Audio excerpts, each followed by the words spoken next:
ఈ రోజున దేవుడు నీకు సేవలో ఎంతో బలాన్ని ఇచ్చాడు, సంఘంలో ఎంతో బలాన్ని ఇచ్చాడు, నిలబడితే వాడబడి ఒక బలం ఇచ్చాడు. నీ ఎదురు దయ్యములు నిలబడలేవు, రోగములు పారిపోతున్నాయి. ఒక బలమైన దైవజనుడిగా నిన్ను జనముల మీద దేవుడు నియమించిన తర్వాత కారణం ఏమిటో కానీ నీలో దేవుని భయం ఒకవేళ తగ్గుతూ ఉంటే, అమ్మో దేవుడు చూస్తున్నాడు, అమ్మో దేవుడు మాట్లాడుతున్నాడు, దేవుడు పరిశీలిస్తున్నాడు, దేవుడు లెక్కడుగుతాడు, దేవుడు తీర్పు తీరుస్తాడు, దేవుడు శిక్షిస్తాడు అనే భయం నీలో లేకపోతే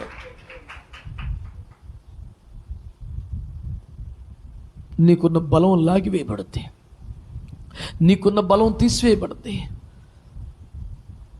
ఇంత మాట వాడచ్చో లేదో కానీ కుక్క సవజావడమే, ఇంకేముండదు.